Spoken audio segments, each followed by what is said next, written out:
Hi friends, welcome back to Basant study. आज हम science practice set का 9वां सेट करने वाले हैं। So let's start. पहला क्वेश्चन है, study of algae is known as. शैवालों के अध्ययन को क्या कहते हैं? फाइकोलॉजी, बायोलॉजी या बॉटनी? तो दोस्तों, शैवालों के अध्ययन को हम फाइकोलॉजी कहते हैं। ऑप्शन ये सही है।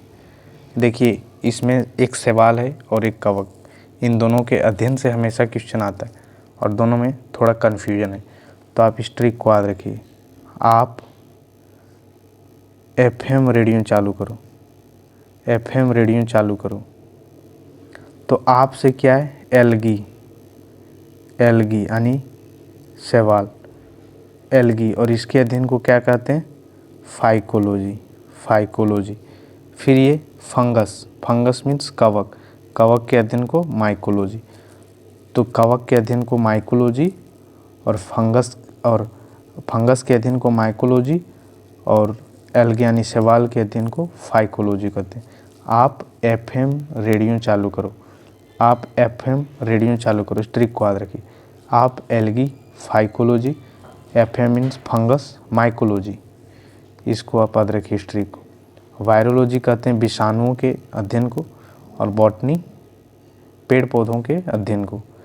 दूसरा क्वेश्चन है कि the work done by man in lifting an object. एक आदमी से दोस्तों 5 kg का ऑब्जेक्ट है, वो 50 सेंटीमीटर के हाइट तक, ग्राउंड से 50 सेंटीमीटर के हाइट तक उठाने के लिए कितना कार्य करता है? तो इसमें स्थितिज ऊर्जा का फार्मूला लगाएंगे। P बराबर क्या होता है? mgh, P बराबर mgh। अब m देखिए यहाँ कितना दिया हुआ है? 5 kg। अब हम सबको अपना SI यूनिट में चेंज करेंगे तो 50 सेंटीमीटर, इसको मीटर में चेंज करेंगे तो क्या होगा? 1/2 मीटर। और G का मान कितना दिया हुआ है? 10, तो कितना हुआ? 25 जूल। आंसर आपका क्या हो जाएगा? 25 joule. Option C, option C. देखिए दोस्तों, इसमें 25 न्यूटन भी दिया हुआ है और 25 जूल।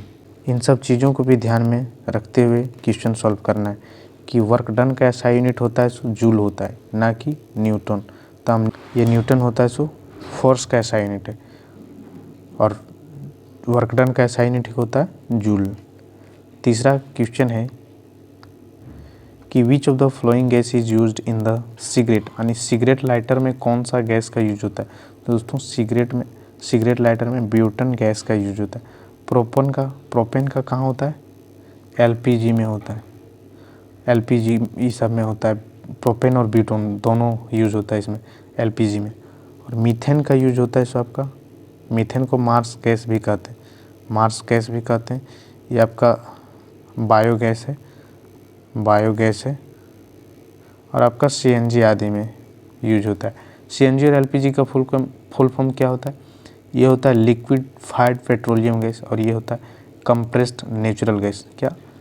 लिक्विफाइड पेट्रोलियम गैस और कंप्रेस्ड नेचुरल गैस। और एथिलीन का दोस्तों प्रयोग आपका कच्चे फलों को पकाने में यूज होता है, एथिलीन का। मीथेन, ब्यूटेन, प्रोपेन ये सब किस ग्रुप के हैं? तो ये सब हैं आपके एल्केन ग्रुप के। किस ग्रुप के? एल्केन ग्रुप के। और एल्केन ग्रुप का फार्मूला क्या हो जाएगा आपका? CnH2n+2 होता है, 2 होता है। ब्यूटेन में आपका 4 कार्बन है, प्रोपेन में आपका 3 कार्बन, क्लाइन ग्रुप का है, डी वाला। चौथा नंबर क्वेश्चन है कि इनमें से किसने पोलियो वैक्सीन का खोज किया? FG हॉपकिंस, एडवर्ड जेनर या जॉन साल्क या रॉबर्ट कोच? तो दोस्तों, ऑप्शन सी है जो आपका जॉन साल्क ने अपना पोलियो वैक्सीन का खोज किया था। पोलियो किसके कारण होता है? वायरस के कारण होता है, पोलियो वायरस के कारण होता है। और इसके होने से आपका जिस शरीर के जिस अंग पर होता है वो पैरालाइज्ड हो जाता है, यानी पैरालिसिस हो जाता है आदमी। FG हॉकिंस ने आपका विटामिन C आदि का खोज किया है। एडवर्ड जेनर स्मॉल पॉक्स के चेचक के टीका का खोज इन्होंने ही किया, एडवर्ड जेनर ने। और रॉबर्ट कोच आपका ट्यूबरकुलोसिस यानी बैक्टीरिया ट्यूबरकुलोसिस बैक्टीरिया का, कॉलेरा के बैक्टीरिया का और एंथ्रेक्स आदि बैक्टीरिया का इन्होंने खोज किया है रॉबर्ट कोच ने। तो अब जो हॉपकिंस आपका विटामिन का, एडवर्ड जेनर आपका स्मॉल पॉक्स यानी चेचक के टीका का और जॉन सॉल्क है सो पोलियो वैक्सीन का खोज किया है। 5वां नंबर क्वेश्चन है कि कौन सा इंस्ट्रूमेंट का यूज किया जाता है एटमॉस्फेरिक प्रेशर मापने के लिए। तो वायुमंडलीय दाब मापने के लिए किसका, हाइड्रोमीटर, पायरोमीटर, स्प्रिंग बैलेंस से बैरोमीटर। तो दोस्तों एटमॉस्फेरिक प्रेशर मापने के लिए आपका बैरोमीटर का यूज किया जाता है। और एटमॉस्फेरिक है सो एटमॉस्फेरिक प्रेशर बैरोमीटर, और ये इसका यूनिट आपका मिली बार में मापा जाता है। किसमें, मिली बार में मापा जाता है। और एटमॉस्फेरिक प्रेशर मापने के लिए किसका, मरकरी बैरोमीटर, जिसको एनेरॉयड बैरोमीटर भी कहते हैं, उसका यूज होता है एटमॉस्फेरिक प्रेशर मापने के लिए। एन ऑप्शन में जैसे हाइड्रोमीटर का यूज होता है कहाँ पे, रिलेटिव डेंसिटी मापने के लिए, रिलेटिव डेंसिटी मापने के लिए। और हाइग्रोमीटर का यूज होता है सो आर्द्रता मापने के लिए होता है। स्प्रिंग बैलेंस का यूज कहाँ होता है, स्प्रिंग बैलेंस का यूज आपका भार मापने के लिए, वेट मापने के लिए। और पायरोमीटर का हाई टेम्परेचर को मापने के लिए। दोस्तों आप चाहें तो इन सब चीज़ों का एक प्रॉपर रूप से कॉपी कलम अपने साथ रख के लिख भी सकते हैं।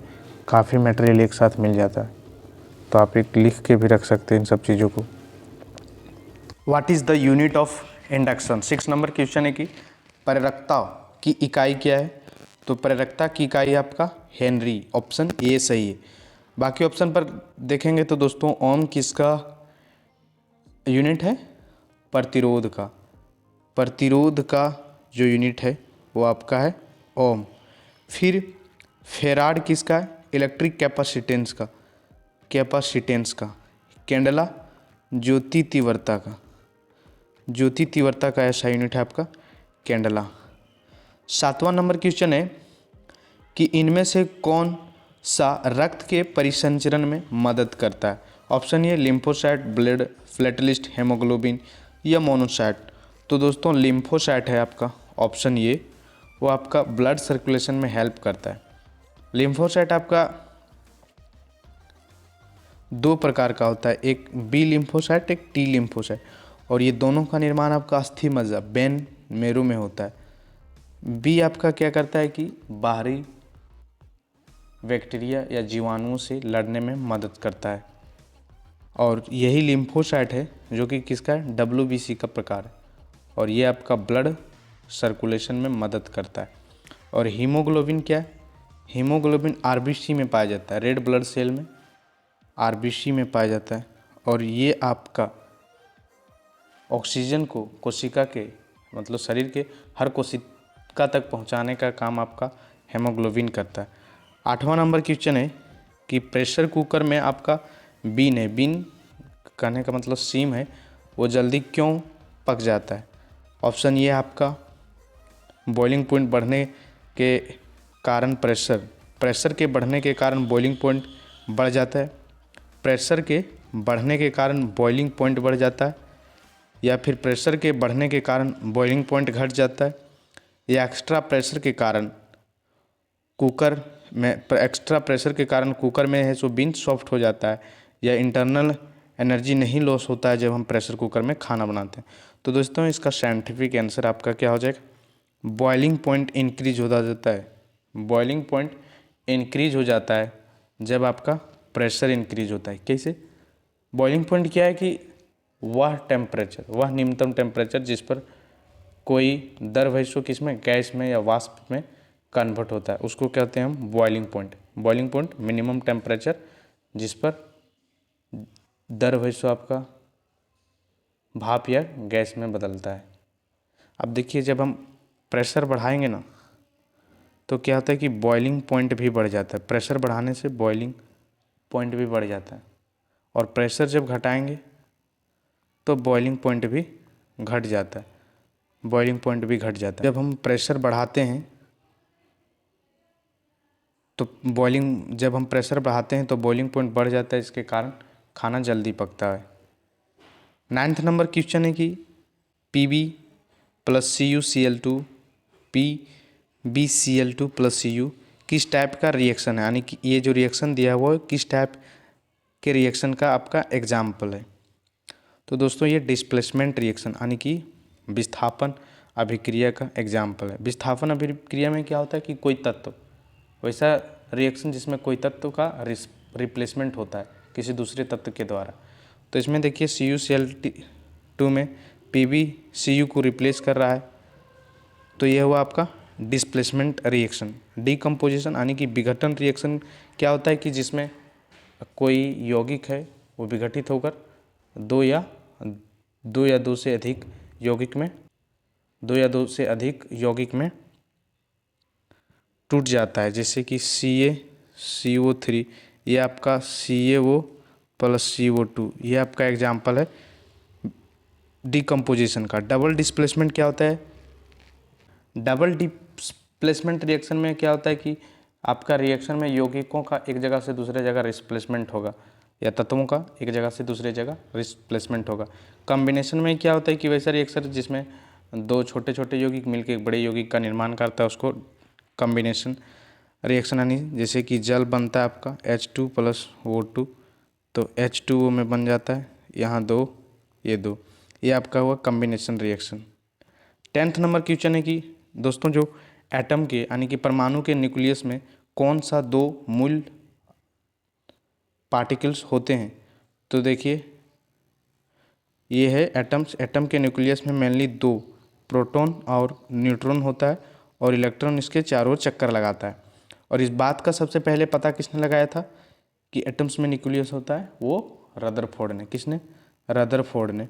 और रदरफोर्ड ने ये आपका अल्फा प्रकीर्णन का यूज करके, अल्फा प्रकीर्णन एक्सपेरिमेंट था उसका यूज करके ये बात उन्होंने पता लगाया था। और तो इसमें आपका आंसर क्या हो जाएगा कि सेंटर में यानी इस न्यूक्लियस में कौन कौन सा मेन फंडामेंटल पार्टिकल्स होता है? न्यूट्रॉन और प्रोटॉन। ऑप्शन डी सही है। दोस्तों प्रोटॉन पर पॉजिटिव चार्ज होता है, न्यूट्रॉन पर शून्य यानी कि कोई चार्ज नहीं होता है, इलेक्ट्रॉन पर ऋणात्मक चार्ज होता है। 11वां नंबर क्वेश्चन है कि विषाणुओं में पोषण की विधि क्या है? तो दोस्तों विषाणु क्या है? विषाणु को फैलने या जीवित रहने के लिए आपका कोई लिविंग सेल का होना, यानी जीवित सेल में ही आपका वायरस फैलेगा या रहेगा।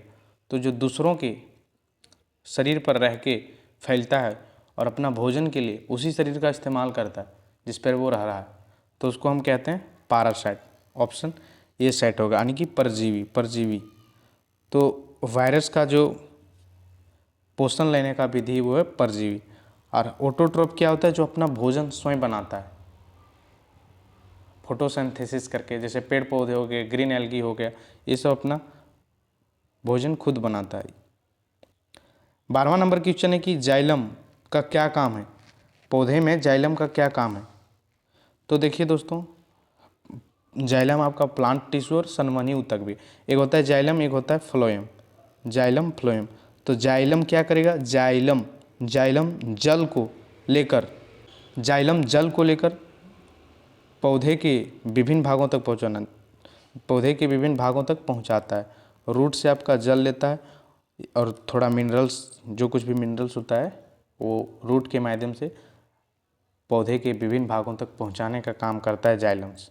फ्लोएम्स क्या करता है कि पत्ते में जो भोजन बनता है, फ्लोएम आपका क्या करता है? जो आपका पत्ते में भोजन बनता है उसको पेड़ या पौधे के विभिन्न भागों तक पहुंचाने का काम करता है फ्लोएम। तो आपका जाइलम है ट्रांसपोर्टेशन ऑफ वाटर और ट्रांसपोर्टेशन ऑफ मिनरल्स। तो ऑप्शन डी हो जाएगा आपका A&C दोनों। 13वां नंबर क्वेश्चन है कि what happen when light travel from air to glass. तो दोस्तों पूछा है कि जब प्रकाश की किरण है सो हवा से ग्लास में एंटर करे तो क्या होगा? नॉर्मल की तरफ यानी अभिलंब की ओर मुड़ जाएगा, अभिलंब से दूर हो जाएगा, या कोई चेंजिंग नहीं होगा, या अभिलंब के पैरेलल जाएगा। तो देखिए दोस्तों इसमें दो कंसेप्ट है, ये आपका हुआ सरफेस, ये आपका अभिलंब हुआ ये, और इधर से कोई किरण आ रही है, ये आपका हुआ विरल माध्यम और ये हुआ सघन माध्यम। तो जब कोई लाइट का रे विरल से सघन में आएगा तो क्या होगा कि वो अभिलंब की ओर झुक जाएगा, अभिलंब की ओर। और यही केस, ये सघन है और ये विरल है, यही केस यदि उल्टा रहता तो क्या होता है, जब सघन से विरल में आता है तो अभिलंब से थोड़ा दूर हट जाता है, अभिलंब से थोड़ा दूर हट जाता है, अभिलंब से थोड़ा दूर हट जाता है। तो यहाँ क्या केस है कि हवा से आ रहा है ग्लास में, मतलब कि विरल से सघन में। हवा आपका रेयर मीडियम हो गया, ग्लास आपका डेंसर। तो विरल से सघन में आ रहा है तो इट बेंड्स टुवर्ड, ऑप्शन ये होगा, ये आपका नॉर्मल्स की तरफ लौट जाएगा। 14 नंबर क्वेश्चन है कि मानव शरीर का सबसे बड़ा ग्लैंड कौन होता है। तो दोस्तों मानव शरीर का जो सबसे बड़ा ग्लैंड है कौन सा है, लीवर, ऑप्शन ये सही है। यकृत मानव शरीर का सबसे बड़ा ग्रंथ है। दोस्तों यकृत का बहुत ही बड़ा रोल है हमारे शरीर में। ये क्या करता है कि ब्लड में जितने सारे केमिकल लेवल होते हैं उसको ये रेगुलेट करता है। इसको इसलिए इसको आपका क्या कहा जाता है, केमिकल फैक्ट्री ऑफ बॉडी। क्या कहा जाता है, chemical factory of body, chemical factory of body के नाम से भी। ये आपका क्या करता है, बाइल्स यानी पित्तरस का भी स्रावन आपका लीवर से ही होता है। और इसी में आपका क्या होता है कि ग्लूकोज को, जो एक्स्ट्रा ग्लूकोज आता है उसको ग्लूकोजोन में कन्वर्ट करता है, ग्लूकागोन में कन्वर्ट करता है। और लीवर विटामिन ए का भी स्टोर करके रखता है। दोस्तों कोलेस्ट्रॉल का भी स्रावन होता है यहाँ से, कोलेस्ट्रॉल भी यहीं जमा होता है लीवर में। तो दोस्तों लीवर आपका मानव शरीर का सबसे बड़ा ग्लैंड है। अच्छा, मानव शरीर का सबसे बड़ा ग्लैंड तो आपका लीवर है, लेकिन सबसे छोटा कौन सा ग्लैंड है, तो मानव शरीर का सबसे छोटा ग्लैंड है आपका पीनियल ग्लैंड। क्या, पीनियल ग्लैंड सबसे छोटा ग्लैंड है। और देखिए दोस्तों अयन ऑप्शन को देखेंगे तो सलेवरी ग्लैंड, सलेवरी ग्लैंड कितना टाइप का होता है, 3 टाइप का। और ये क्या रिलीज करता है, लार सलीवा, जिसमें 99% वाटर होता है, 1% इंजाइम। और जो इंजाइम होता है वो कौन कौन सा, आपका एक होता है टाइलिन एंजाइम और एक होता है लाइसोजाइम, लाइसोजाइम। तो टाइलिन क्या करता है कि भोजन में जो स्टार्च मौजूद होता है उसको पचाने में मदद करता है टाइलिन। और लाइसोजाइम क्या करता है कि भोजन में जो विषाणु या बैक्टीरिया आदि पाया जाता है उसको मारने का काम करता है लाइसोजाइम। ये आप बात दोनों समझिए, टाइलिन स्टार्च को पचाने में मदद करता है, लाइसोजाइम आपको बैक्टीरिया मारने में। और अंतःस्रावी ग्लैंड क्या है, अंतःस्रावी ग्लैंड किसको कहते हैं कि वैसा ग्लैंड जो हार्मोन का सिक्रेशन सीधा ब्लड में करे उसको कहते हैं हम एंडोक्राइन ग्लैंड। 15 नंबर क्वेश्चन है कि वाशिंग सोडा यानी धवन सोडा का किस में यूज नहीं। तो देखिए दोस्तों वाशिंग सोडा का फार्मूला आपका होता है Na2CO3 10H2। तो इसका यूज आपका सॉप आदि के फैक्ट्री में होता है, ग्लास आदि के फैक्ट्री में होता है, तो ये भी आपका सही है। फिर ये आपका क्लीनिंग घर आदि में साफ करने के उद्देश्य से भी इसका यूज होता है। फिर जल के अस्थायी कठोरता को भी दूर करने में इसका यूज होता है। तो BCD तीनों सही है। तो यहाँ पूछा है किस में यूज नहीं होगा, तो आपका पानी को बैक्टीरिया आदि जर्म्स आदि से भी दूर करने में इसका प्रयोग नहीं होता है। ड्रिंकिंग वाटर में विषाणु या बैक्टीरिया को दूर करने के लिए किसका यूज होता है, CaOCl2 का, किसका, विरंजक चूर्ण का। ये आपका विरंजक चूर्ण CaOCl2, इसका यूज होता है आपका पानी को पूरी तरह से शुद्ध करने के लिए, जर्म्स आदि को हटाने के लिए, मारने के लिए। दोस्तों ये आपका वाशिंग सोडा। एक होता है कास्टिंग सोडा। कास्टिंग सोडा का क्या होता है, NaOH, क्या, NaOH। और एक होता है खाने वाला सोडा जिसको बेकिंग सोडा कहते हैं, बेकिंग सोडा NaOH CO3 उसका फार्मूला होता है। तो ये था टोटल 15 क्वेश्चन। एक बार इसको हम क्विक रिवीजन करेंगे। किसमें वाशिंग सोडा का यूज नहीं होता है, तो पानी को साफ करने के लिए। लार्जेस्ट ग्लैंड लीवर हुआ, क्या होगा जब लाइट एयर से ग्लास में ट्रेवल करेगा तो नॉर्मल की तरफ मुड़ जाएगा। उनका क्या काम है, पानी को पहुंचाना और मिनरल्स का भी ट्रांसपोर्टेशन करना, बोथ ही NC। वायरस का पोषण का विधि क्या है, parasite. What is the fundamental particles present in the nucleus, proton और न्यूट्रॉन प्रेजेंट होता है। Pb प्लस CuCl यानी PbCl2 plus Cu the given reaction is example हो, तो किसका रिएक्शन है, डिस्प्लेसमेंट का। बीन्स तेज़ी से क्यों पकता है? बॉइलिंग पॉइंट बढ़ने के कारण आपका प्रेशर बढ़ने के कारण आपका बॉइलिंग पॉइंट बढ़ जाता है। विच ब्लड सर्कुलेशन में कौन मदद करता है? लिम्फोसाइट। इंडक्शन हेनरी, इंडक्शन का ऐसा unit Henry. Atmospheric pressure barometer से मापा जाता है। पोलियो वैक्सीन का जॉन साल्क ने खोज किया था। फिर आपका सिगरेट लाइटर में ब्यूटन का यूज होता है, ये आपका 25 जुलाई था। और सेवाल के अध्ययन को फाइकोलॉजी कहते हैं। तो थैंक्स दोस्तों, आज के लिए इतना ही। मिलेंगे फिर अगले सेट में, तब तक के लिए जय हिंद। और चैनल पर नए हैं तो सब्सक्राइब करना नहीं भूलिएगा, और अच्छा लगे तो शेयर ज़रूर कीजिएगा। Thanks for watching.